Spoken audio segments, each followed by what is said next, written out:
up ahead. Affirmative 610. Alpha heading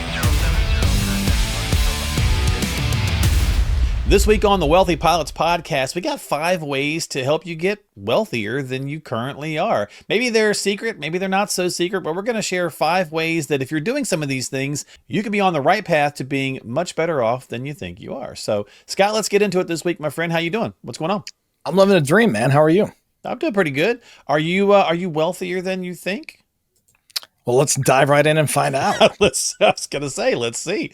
Let's jump in. So we got 5, pretty easy, I think, low-hanging fruit kind of steps here that if you're doing some of these things, that you're on the right path. We'll link the Kiplinger article in the show notes below to the conversation that we're having today. So this is kind of where it came from. So let's analyze these habits, because if you've built the habits, Scott, and you know this being in the military and working with pilots, building habits is crucial to achieving a lot of stuff, right? And getting where you want to be with stuff. So let's start with the first one, emergency fund. If you're prepared and have a good, solid emergency fund, that's a great step that you're on your way. Yeah, this is it's kind of an easy one, but it's one that I think really speaks more to discipline than anything else. Exactly. And so, one of the biggest, I just had a discussion with this on a client this morning about what's the right amount to have: 3 months, 6 months, 12 months. And to me, this kind of relates to what do you have going on in life, and how much risk do you have in your life. So one thing I always want people to remember: debt equals risk. If you got a lot of debt and you got a lot of payments going out the door, you actually need to have a bigger emergency fund. Because if for some reason you can't work for 6 or 12 months, the debt's going to keep coming at you. Those payments are going to keep coming. If you're paid off, you got everything paid off, you got no payments going out the door, you probably don't need as many months in the bank. And the amount you're going to need is going to be smaller anyways. So, to me, it's good to have some emergency fund money. And you have to understand that money isn't going to grow like the market's going to grow. And that leads people to, I think, just avoid having some large sums of cash sitting in the bank. And we're not saying millions, but hey, having 50 grand, 100 grand in the bank, it's not going to kill you. The lack of interest on that is not going to be what makes or breaks your retirement plan. Yeah. Now, having that cash in the bank can make or break your ability to just weather some storms with very little stress. Sure. And even setting work aside, even just being able to have that liquid cash there to take advantage of, a rental that's, available to get a down payment on it without taking a home equity loan or something. It's just nice to have some dry powder on the sideline. And I swear, when it comes to crap breaking around your house, or your car's breaking down, or your roof leaking, it's Murphy's Law, man. And if you got a pile of cash, Murphy moves on to the next person, guaranteed. Yeah. So, it's like, ooh, what kind of havoc can I wreak today? Yeah. Right. Yeah. So, so that's one I think it's foundational, but it's more behavioral than it is I'm super wealthy. But man, that's a great point. I just realized it really processed what you just said. If you've got a good emergency fund, the little things don't seem to bite you as much. At this point in life, I realized that now. And as you were just saying that, I thought, oh yeah. And maybe they do, but it doesn't feel as painful as they do when you don't have the emergency fund. Dude, right? Any guy who ever wrote a country music song does not have a rainy day fund. I tell you that. You know what I mean? His truck breaks down. He has no money. As a songwriter, yes, absolutely. I agree with that 10,000%. Okay. Yeah, because if he had cash in the bank, his girlfriend wouldn't dump him. He would have been able to pay to save his dog from dying, but he didn't have money. So dog wouldn't have ran away to a better home.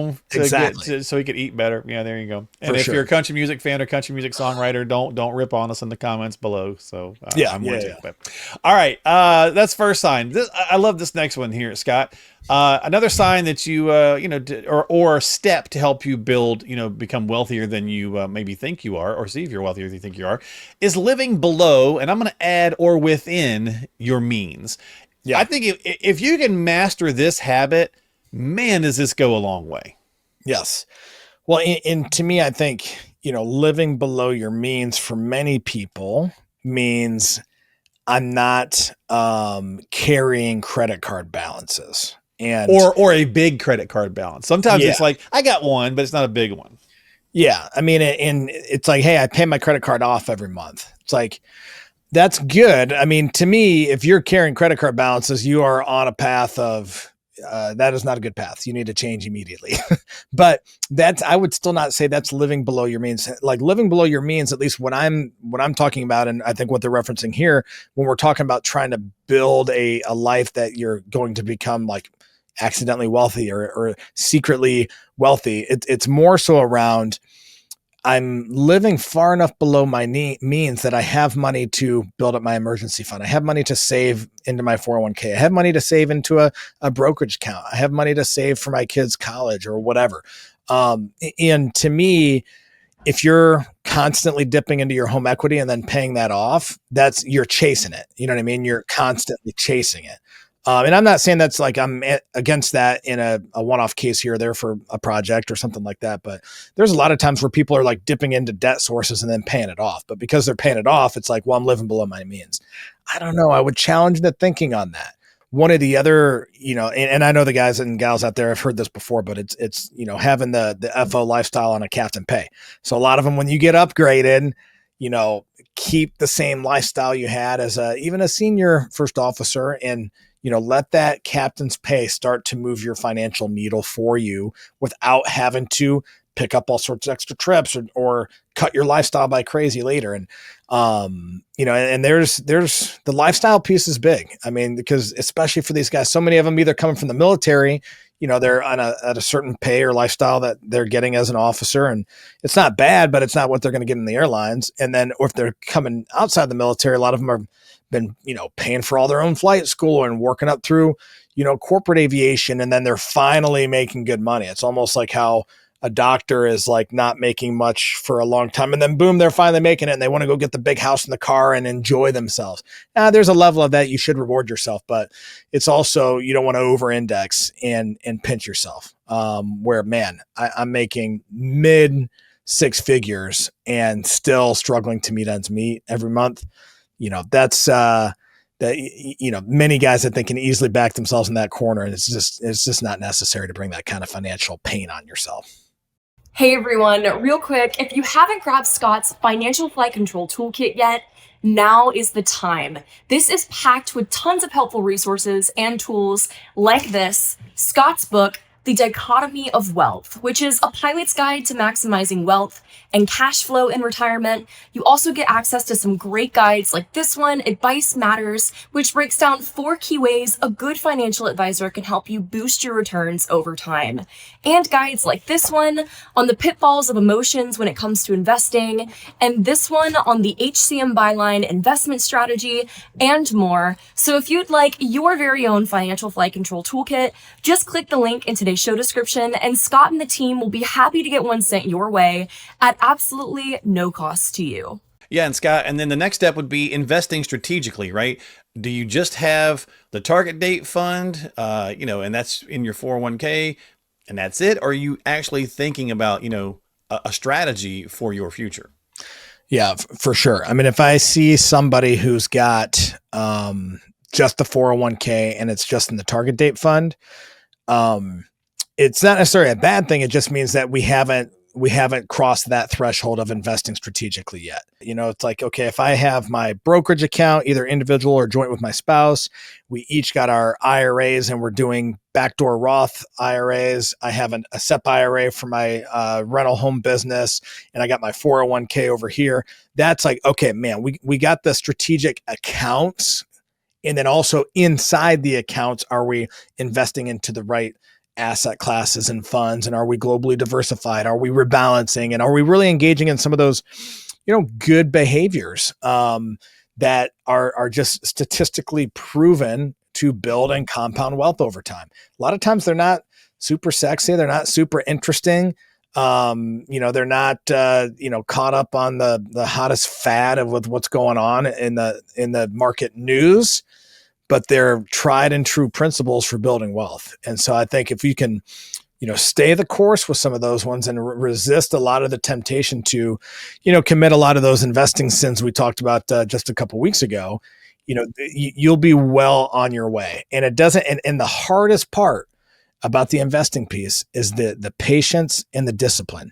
Those are the two hardest things. It takes a while to get going, and you have to have the discipline to just keep going and not be getting in there messing with things all the time, and just let these market trends do what they're going to do for you long term.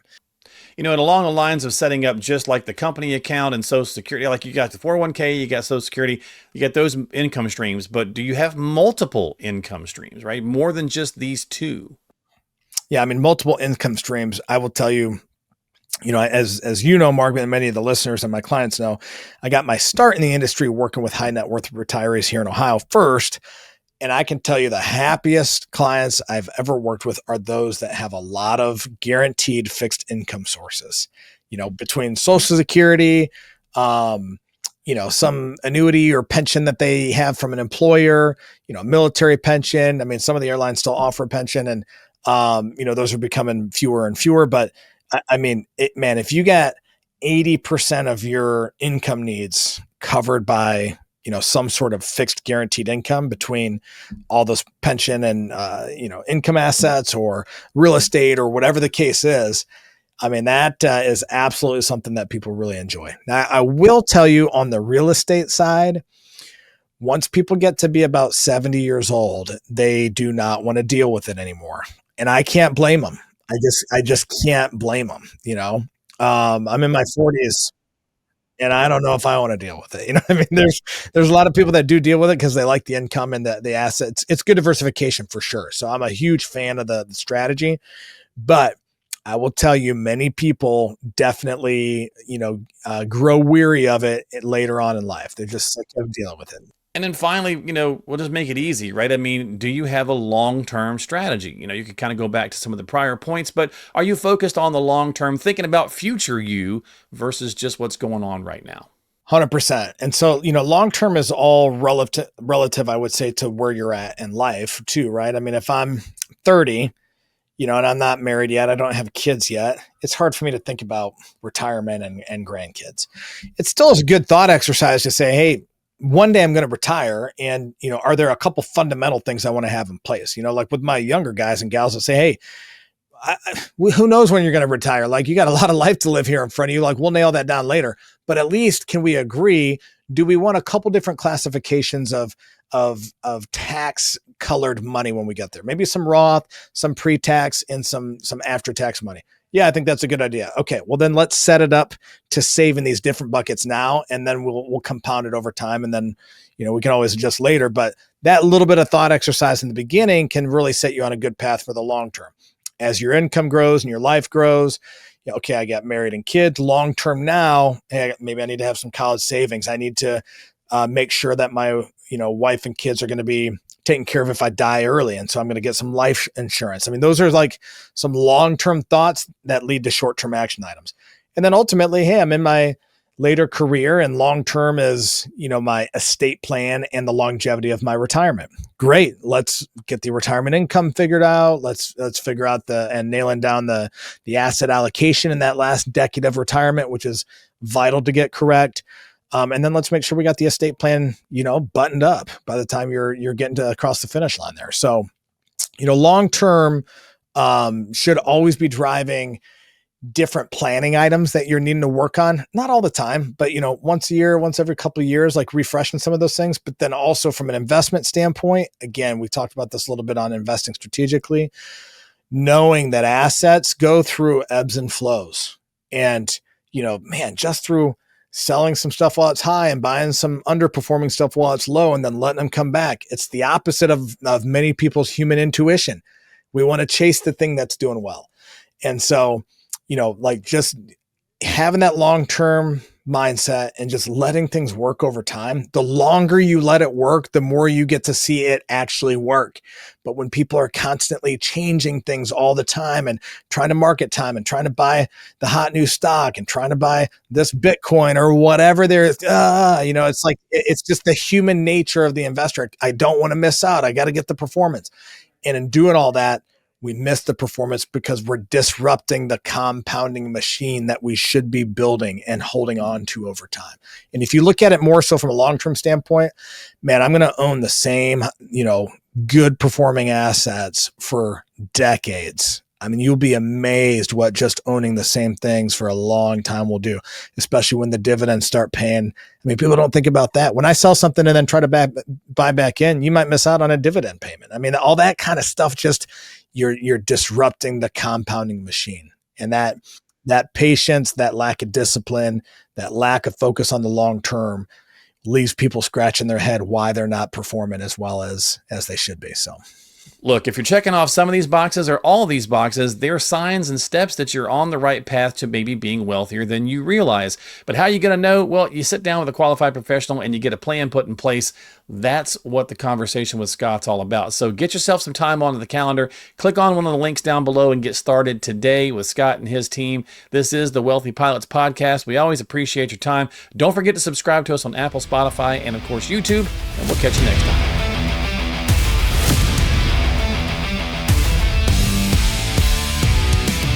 Information is for illustrative purposes only and does not constitute tax, investment, or legal advice. Always consult with a qualified investment, legal, or tax professional before taking any action.